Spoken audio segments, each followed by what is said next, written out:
Cassius Marcellus Clay was born on October 19, 1810, around Tate's Creek in Madison County, Kentucky, to Green and Sally Lewis Clay. In his youth, he attended a common school and the Madison Seminary. After that, he studied under Joshua Fry in Garrett County. He then attended St. Joseph's College in Bardstown. His collegiate career took another turn, and in 1831, he went from Transylvania University to Yale University. In 1832, while at Yale, Clay attended a speech by William Lloyd Garrison, an abolitionist. The speech inspired Clay and changed his outlook on the issue of slavery. He returned to Transylvania and finished his law degree, and in 1833, Clay married Mary Jane Warfield. They had 10 children together. He was elected to represent Madison County in 1835, and his anti-slavery views lost his seat in the following election. However, he won it back in 1837 as a Whig. He supported the Bank of Kentucky and funding for public schools. Clay was very vocal against slavery. This led to many confrontations. In 1841, Clay dueled Robert Wycliffe Jr., but no one was harmed. 2 years later, during a political meeting, Samuel M. Brown attacked Clay and shot at him, but Clay used his Bowie knife to defend himself, and Brown was severely injured. Clay was charged with mayhem, but was acquitted. His lawyers were Henry Clay, his cousin, and John Speed Smith, his brother-in-law. Clay's cousin, Henry, ran for president in 1844, and Cassius campaigned for him with the slogan, Clay, Union, and Liberty. Clay freed his slaves and began publishing an anti-slavery newspaper called the Lexington True American. This caused more outrage toward Clay, and a committee of citizens planned to attack Clay's office. He prepared to defend his newspaper by arming cannons. He fell ill and was struck with typhoid fever. His son packed up the newspaper and moved it to Cincinnati. In 1847, Clay was a captain in the Mexican War and fought with the 1st Kentucky Cavalry.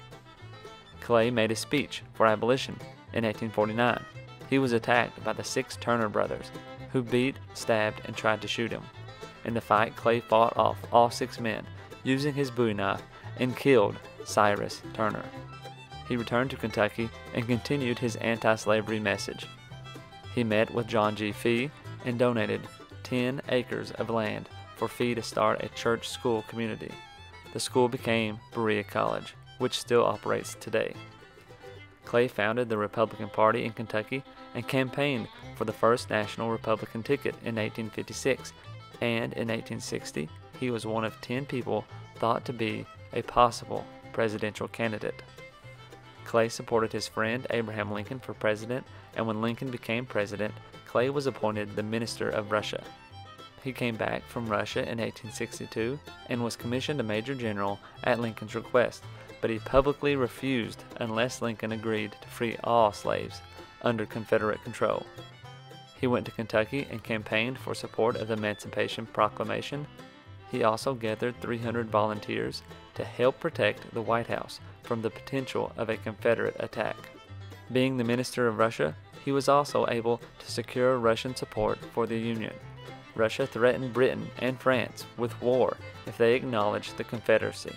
He stayed in Russia until 1869. While there, he also helped the U.S. purchase Alaska. After the Civil War, Clay switched political parties multiple times. He also founded the Cuban Charitable Aid Society to help the Cuban independence movement of Jose Marti. He installed cannons to defend his house. Clay divorced his wife, Jane, after 45 years of marriage, and then married Dora Richardson, who was very young. Clay was 84 years old. It is thought that Clay may have been suffering from dementia during his later years. That would explain some of his more radical decisions in later life. Clay died on July 22, 1903, and was buried in Richmond, Kentucky. I hope you've enjoyed learning about Cassius Clay. He was known as the Lion of Whitehall, and has the stories to prove it. He was a radical for his time with his abolitionist views. He influenced the state and the nation throughout his life.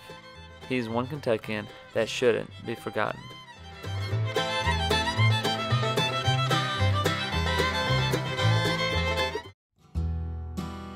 Don't forget to try out audibletrial.com/kyhistorypod to get a free book of your choosing.